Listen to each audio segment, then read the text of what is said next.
Mon équipe m'avait confié la tâche d'aller chercher des contacts dans le milieu syndical. J'avais développé des contacts avec la CSN, un petit peu avec les FTQ, le Conseil régional de Montréal, le Conseil du travail de Montréal, avec moins de succès. Ça, c'est dans les années 60. 68, 69, c'est la fin de cette période-là. À la CSN, j'avais eu une meilleure écoute, un meilleur appui. C'est amusant parce que je suis devenu un permanent du monde FTQ par la suite. Là. Ben oui. Des universitaires aussi qui étaient ouverts, des dirigeants politiques qui étaient ouverts. Les gens de mon équipe m'avaient aidé à comprendre qu'il fallait développer des appuis politiques si on voulait toffer, parce qu'on savait que notre financement était fragile. Ça, on le savait depuis le début. Moi, je le savais depuis le début. C'était une question d'année. Puis il fallait faire ce qu'on pouvait dans cette période-là. Puis ça marquerait le début de quelque chose, ce qui a été le cas. C'est le début du monde communautaire à Montréal. C'est vraiment ça. Avec des contacts à Québec, on a vraiment développé des réseaux. Chanoine Jean Grandmaison, par exemple, de Saint-Jérôme, a été un appui important des moments importants. Bravo. On a fait une assemblée vers la mi-69 de tout ce qu'il y avait comme embryon ou comme comité citoyen ou embryon de comité citoyen pour étudier la possibilité de faire une fédération des comités citoyens, ce qui a été refusé par le groupe. Mais on avait lancé la piste, il y a eu des réflexions par la suite, ça a changé par la suite, mais à cette époque-là. Mais ça nous a amené plus... C'était quoi la résistance? Pourquoi? L'autonomie des gens. Les gens voulaient mener leur affaire. Mais ça nous a amené à développer une piste plus politique qui nous a encouragés, qui nous a mis sur la piste avec l'aide de Lefebvre, qui était le directeur de l'éducation des adultes, la Commission scolaire de Montréal, qui est un ancien dirigeant de la formation à la CSN. Et on avait bâti avec Louis Favreau une formation, donner des outils politiques aux gens, qui étaient le citoyen face au pouvoir, qui était comprendre l'univers politique dans lequel on vivait. Donc ça a été...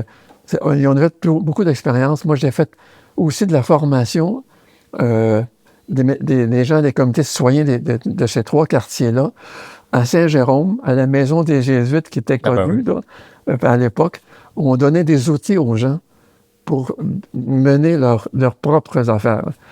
Moi, j'étais déjà dans ce qui est devenu mon métier par la suite, mais c'était pas clair dans ma tête à l'époque. Je développais avec les gens des outils pour qu'ils puissent s'autonomiser. L'idée, c'était qu'ils soient autonomes, qu'ils menent leurs affaires, et moi, étant un rôle de conseiller et d'aider leur développement. C'est ça. C'est ça, c'est la rupture de cette philosophie de l'animation sociale et tout ça, c'est de remplacer les leaders de l'extérieur qui viennent par des gens qui suscitent des ressources à la base. Oui, c'est exactement ça. On s'est inspiré aussi d'un courant américain. Oui, Saul Alinsky. Saul Alinsky, qui était un ancien permanent syndical qui avait développé l'équivalent des comités citoyens dans Chicago. Oui. Aussi inspiré par une anthropologue américaine qui écrit un livre sur l'anthropologie urbaine, Jane Jacobs, qui m'avait donné des outils pour lire les dynamiques dans les quartiers, pour identifier le leadership et mobiliser les gens. Et ça m'a amené à travailler qu'est-ce qui mobilisait les gens. Je vous l'ai dit tout à l'heure, les enfants, les personnes âgées. Puis ensuite, j'ai compris qu'il y avait une autre dynamique, mais ça m'a pris plus de temps. Quand je suis arrivé dans le quartier, il y a quelque chose que je ne comprenais pas. L'ONF a fait un film sur Saint-Henri qu'on trouvait intéressant. Oui. Un film que moi, j'avais aimé. Les gens étaient scandalisés qu'on les décrive comme ils étaient décrits. À l'époque, Saint-Henri, c'était un pays de boucanes, parce que c'était les locomotives à vapeur qui s'en allaient vers le port de Montréal, qui passaient dans le quartier, et ça faisait beaucoup de boucanes, effectivement. Il y avait eu le livre de Gabriel Leroy, Honneur d'occasion, qui décrivait un peu la pauvreté du quartier. Les gens étaient scandalisés. Puis je ne comprenais pas ce rapport. Ça m'a pris du temps à décoder ce qu'il y avait derrière. Puis à un moment donné, j'ai compris, c'est un ressort pour moi, les gens voulaient être fiers de leur quartier et montrer aux gens de Montréal qui pouvaient faire des choses intéressantes, qui pouvaient se prendre en charge et tout ça. J'ai compris le ressort de la fierté. Et là, c'est devenu mon moteur. Il y avait cette résistance des curés plus traditionnels. Mais sur le plan politique, est-ce qu'il y avait une résistance aussi qui s'exprime, une répression policière ou des choses comme ça? Il y avait surtout une résistance politique importante de la part de l'administration de Drapeau-Saunier.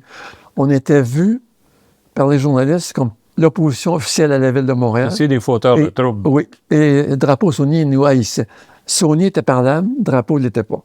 Et on a fait à quelques reprises des manifestations devant l'hôtel de ville et on ne disait pas. À ma connaissance, il y avait peu d'intervention des forces policières, mais ça donne qu'on était assez proche aussi du réseau FLQ qui naissait. Oui. On connaissait des individus dans ces réseaux-là. Sans doute que les forces policières nous suivaient de près. J'ai toujours pensé qu'en 1970, alors que j'étais en Amérique latine, si j'avais été au Québec, j'aurais été arrêté. Parce que j'étais la personne la plus visible à ce moment-là. Je passais à la radio régulièrement, à CKAC, c'était le poste d'information, et à TVA, Télémétropole, et un peu à Radio-Canada. Les gens m'interviewaient parce que c'était un mouvement naissant. Les gens étaient curieux de savoir c'était quoi ce mouvement-là et c'était quoi cette nouvelle force qui changeait complètement la dynamique des quartiers ouvriers de la Ville de Montréal.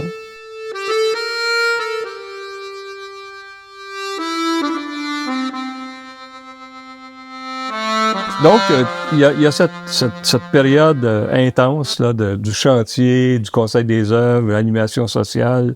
Et qu'est-ce qui interrompt ça? C'est d'abord mon épuisement. Ton épuisement physique et moral? C'est ça. À l'automne 69, mon épouse me fait comprendre que je suis plus parlable, je suis tendu, je suis fatigué, un peu épuisé. Je n'étais plus capable. Ça m'a rendu conscient de où j'étais rendu. Et là, j'ai réfléchi ce serait quoi la prochaine étape que je n'avais pas planifiée. Il y avait l'alternative classique de ma génération, c'était d'étudier en France, en sociologie, ou quelque chose d'équivalent. Ça ne me tentait pas beaucoup, pour le dire simplement. Et quelqu'un m'a mis sur la piste de devenir coopérant en Amérique latine dans un centre de recherche en éducation populaire en Bolivie. Ça a réveillé en toi la volonté de devenir missionnaire. Oui, c'était la même piste que je poursuivais sans savoir trop. Et j'ai accepté rapidement. Je suis devenu un coopérant volontaire. Ça veut dire que j'étais payé au salaire du pays. Ça, c'était avec SUCO? Avec la partie anglophone de SUCO qui s'appelait KIOSO. Mais c'est la même chose, le Service universitaire canadien Outre-mer. J'ai fait un séjour avec... je suis parti, j'étais le premier coopérant à partir avec une famille, avec 2 enfants. C'était long de régler les problèmes d'assurance. C'était la seule exigence. Je n'avais pas d'exigence monétaire. J'acceptais les règles du jeu, c'est être payé comme les gens là-bas. Mais j'avais besoin des assurances pour moi et mes enfants. Et j'ai fait un séjour d'études. Est-ce que ta conjointe était aussi coopérante? Ou? Elle m'a suivi, mais elle n'était pas coopérante formellement. Mais elle a travaillé là-bas, oui, mais c'était pas formel. J'ai fait la première étape, c'est un séjour de 6 mois au Mexique, dans un centre de formation qui préparait les gens au développement avec Ivan Illich à Cuernavaca. J'ai fait ces 6 mois-là, apprentissage des langues, apprentissage des questions de développement. Et ensuite, je suis allé travailler en Bolivie, un centre de recherche qui avait été mis sur pied par un doubleur canadien, Jacques Gélina, Santiago Gélina, comme on le disait à l'époque, qui était associé à une radio éducative, comme c'était la mode à l'époque là-bas, avec des méthodes que j'ai découvertes, qui étaient les méthodes de Paulo Freire, qui était un ancien ministre de l'Éducation brésilien qui avait été chassé du pouvoir par les militaires. C'était une méthode où on partait du monde pour faire l'alphabétisation. On partait aussi de leur langue. La région où j'étais, c'est une région indienne, Quechua et Aymara. Et les moniteurs qui faisaient la formation étaient des gens qui venaient eux-mêmes d'être alphabétisés et qui étaient encadrés par une petite équipe du centre de recherche où j'étais. Et ma tâche à moi était, comme chercheur, de systématiser la formation, les méthodes de formation, d'explorer de nouvelles pistes. Et une des nouvelles pistes qu'on a explorées, c'était la formation en mathématiques, qui n'était pas inclue dans la formation initiale. Et là, avec mon équipe, la première étape, ça a été de voir comment des gens qui ne sont pas instruits formellement font pour compter. Fait qu'on est allé au marché de la ville où j'étais, aux ruraux. On s'est aperçu que les gens avaient développé une méthode de calcul par dizaine en utilisant les crottes de mouton pour additionner les dizaines. C'était des femmes, le marché, c'est les femmes en général. Et là, on a développé un programme de formation qui respectait cette façon-là d'agir, qui partait par des dizaines et non pas par des unités comme on faisait ici. Fait on a exploré un autre programme en santé qu'on n'a pas pu développer parce qu'on n'avait pas l'argent. Vous partez des connaissances des gens. C'est ça. Et non pas, vous n'arrivez pas avec des connaissances à leur mettre leur bourrer le crâne. Oui. C'était vraiment ça. Ben, c'était la méthode de Paulo Freire. Moi, j'avais déjà cette approche-là. En animation sociale. En animation sociale. Mais là, je pouvais systématiser. Il y a une affinité de philosophique entre les deux. Oui, ben, c'est pour ça que les gens, la personne qui me connaissait m'avait dit « c'est là qu'il faut que tu ailles ». Ça avait été clair. Il t'avait parlé de Paulo Freire? Oui, je savais. Je connaissais le nom vaguement. Parce que déjà, à ce moment-là, j'étais en contact avec l'Institut canadien d'éducation des adultes, l'ICEA, où travaillait Paul Bélanger. Puis eux, ils avaient déjà cette connaissance? Eux avaient une connaissance vague de ce courant-là. Ils avaient mentionné le nom, mais je n'avais pas cliqué. Je ne faisais pas le lien entre ce que je faisais et l'éducation populaire qui est devenu mon métier par la suite. Mm-hmm. Là encore, comme à Saint-Henri, on était mal vu des autorités. Parce qu'on développait un leadership local, là aussi, par l'alphabétisation, par les formateurs qui prenaient de la place nécessairement, et par la valorisation de la culture indienne, qui à l'époque ne l'était pas. C'est ça. Par la suite, elle a été reconnue. Même en Bolivie, je ne me souviens pas, mais au Pérou, c'est devenu une langue officielle enseignée. En Bolivie, le dirigeant précédent, c'était un Aymara. À l'époque, c'était dirigé par des Blancs ou des Métis pâles, qui valorisaient leur culture marginale dans la capitale, à La Paz, alors que les Indiens avec lesquels nous on travaillait étaient dévalorisés, étaient soit des agriculteurs à revenus extrêmement modestes. Les maisons, c'est des maisons de briques de boue avec de la paille séchée. Ouais. Les lits, puis souvent, quand on allait dans les villages à l'extérieur de la ville de ruraux, on couchait dans ces lits-là. C'était des lits de terre séchés avec des peaux de mouton. C'était comme ça que le monde vivait. C'était comme ça qu'on vivait. Ils vivaient très modestement. Il y avait des troupeaux de lamas puis des troupeaux de moutons qui vivaient très modestement. Il y avait un cœur de village où il y avait une église, une maison, une école, puis quelques maisons. Les gens étaient repartis. D'ailleurs, c'était un des mandats que j'avais eu, c'est explorer quels sont les moments de regroupement des gens pour qu'on puisse concentrer l'approche de formation à ce moment-là. Et notre découverte agréable pour nous, mais pas agréable pour notre mandat, c'est que les seuls moments où ils se regroupaient, c'était pour des fêtes. Et dans la tradition de là-bas, les gens se saoulaient aux fêtes. C'est que là, on a dit non, ce moment-là n'est pas un bon moment de formation. C'est ça. Et là, on s'est aperçu, parce qu'on continue à réfléchir à ça, à analyser la société, on s'est aperçu qu'il y avait des règles informelles qui sont amusantes quand on les connaît, mais qui étaient une règle vraiment de société.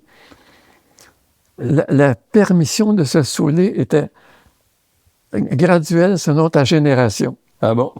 Plus tu étais vieux, plus tu pouvais te saouler, fêter généreusement, alors que les jeunes devaient rester en bon état pour s'occuper des plus vieux.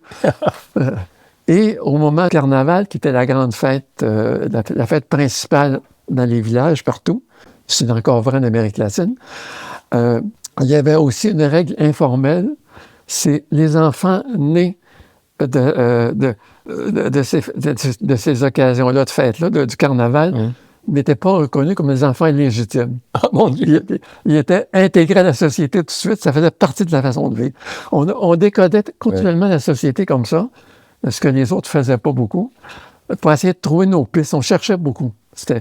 Mais l'Institut a disparu assez rapidement après mon départ. Je suis parti en 72 pour revenir à Montréal. Toute l'action politique de Guevara et des autres révolutionnaires, c'était présent ça, dans les populations avec lesquelles tu travaillais?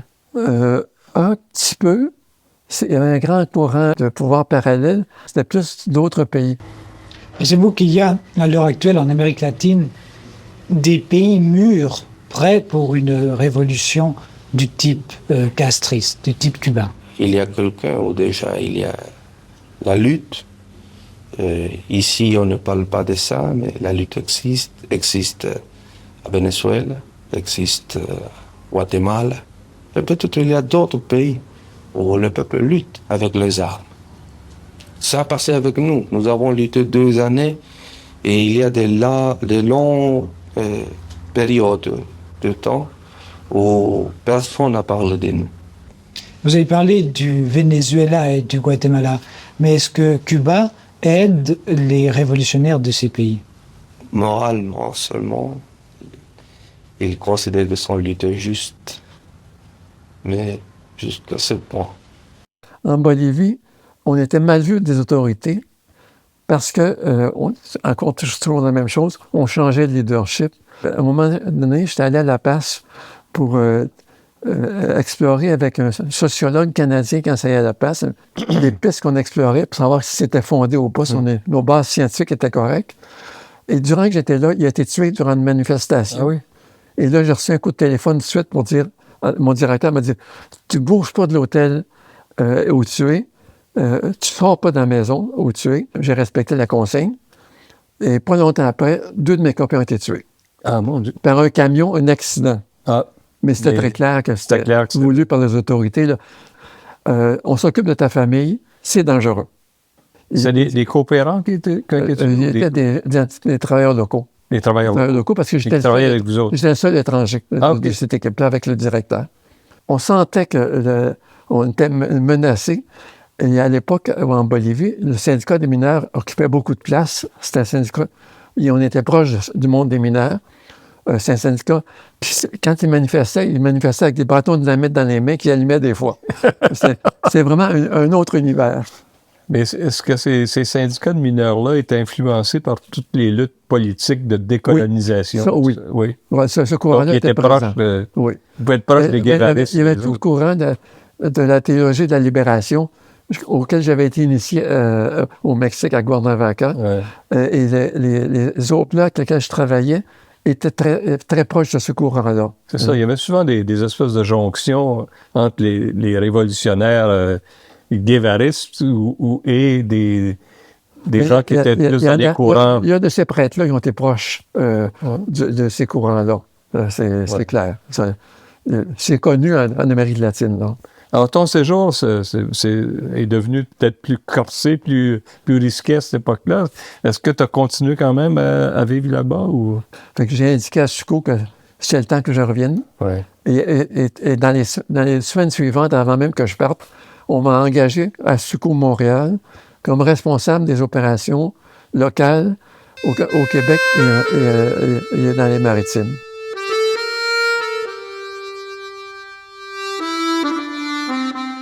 Comment tu percevais le mouvement syndical?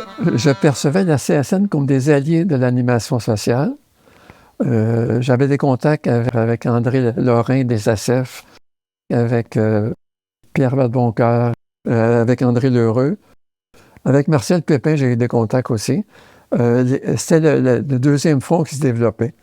Est-ce que, comme beaucoup de personnes impliquées dans les milieux populaires et tout ça, il y avait une sorte de préjugé, préjugé favorable à la CSN et préjugé défavorable aux syndicats nord-américains? Tout à fait. Tout à fait. Puis, bon, contact avec le Conseil du travail de Montréal, j'ai fait des tentatives, a été pas très heureux. Je trouvais ça très folklorique. Je savais que c'était un syndicat important parce que dans Saint-Henri, ils étaient très implantés. Entre autres, les métallos étaient là, dans les usines de métal de ce coin-là. J'étais plutôt favorable sans les connaître.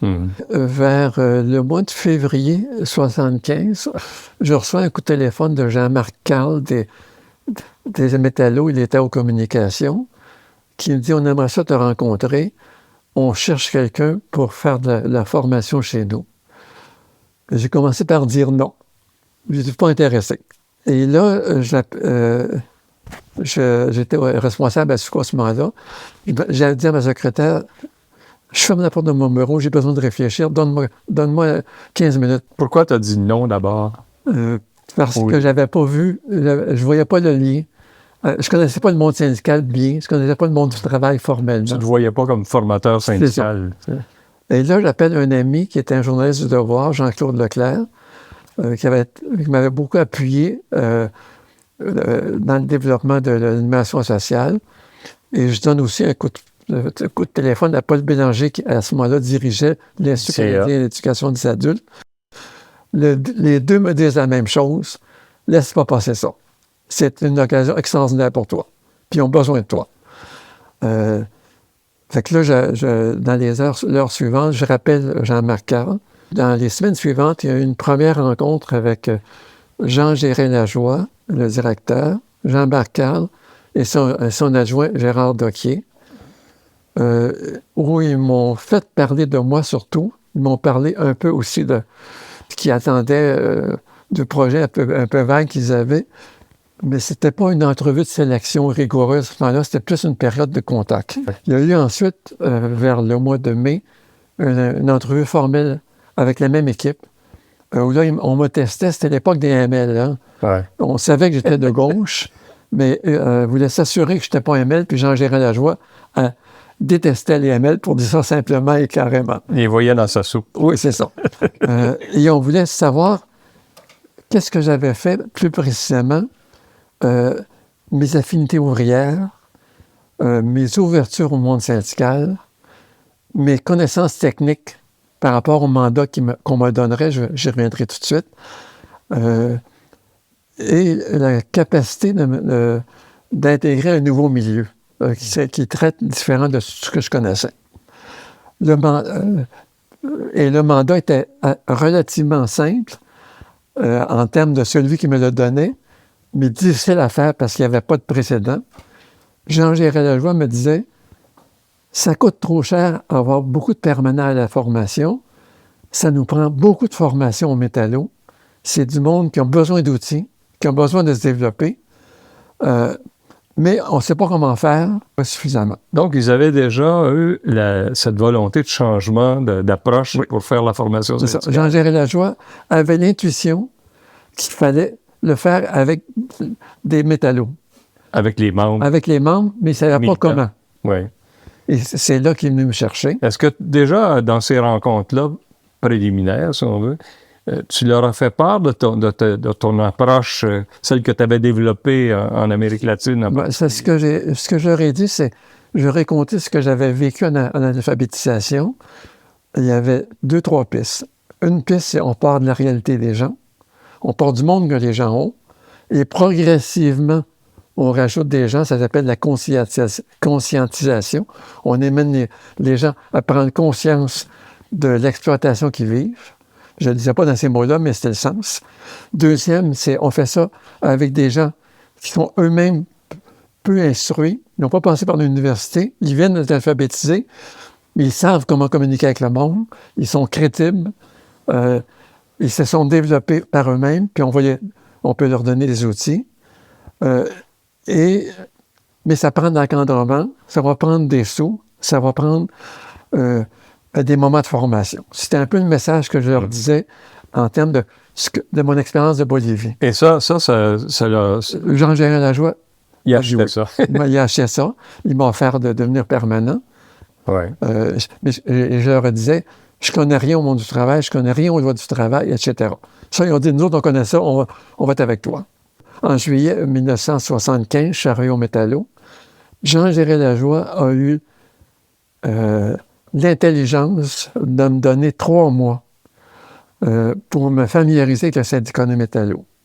Et j'ai visité beaucoup de milieux de travail. J'ai visité les mines de la Côte-Nord, les mines de la BTB, les Murdochville, Sidbeck, la grosse industrie qui était... Tout ça, c'est le monde métallo de l'époque. Et je pensais, les gens me faisaient visiter leur milieu de travail. Le plus important, c'est le président du syndicat qui le faisait. Pas tout le temps, mais souvent. Et j'ai fait jaser sur l'expérience syndicale, sur leur travail. J'ai fait jaser aussi sur l'image qu'ils avaient de la formation syndicale, leur formation scolaire, parce que je voulais savoir d'où je partais. Pour résumer ça simplement, ils haïssaient l'école. Ça partait de là. Parce que les gens étaient peu scolarisés à cette époque-là, dans ce milieu-là. Puis là, je me faisais tranquillement une idée du monde où j'aurais à intervenir. Certains m'acceptaient bien, d'autres pas, parce que c'est pas bien vu, quelqu'un de l'extérieur. Au métallo, c'était jamais bien vu, parce que tous les autres permanents venaient des rangs, sauf aux communications et dans les tâches techniques. Et là, au mois de septembre, le général m'a dit, là, maintenant, là, faut que ça aboutisse. Et là, avec Jean-Pierre Bélanger, oui, qui était nouvellement nommé directeur à l'Institut. On a mis un petit comité de travail avec Jean-Marc Carl, avec quelqu'un du SCFP, quelqu'un des TCA, le travailleur d'automobile, et quelqu'un du Conseil du travail de Montréal, qui a eu, parce que Jean Gérageois a accepté la demande de Jean-Pierre que ce soit une démarche qui soit pas seulement métallo, mais FTQ. Et là, on a commencé par... dès le début, Dès le début, Jean a accepté.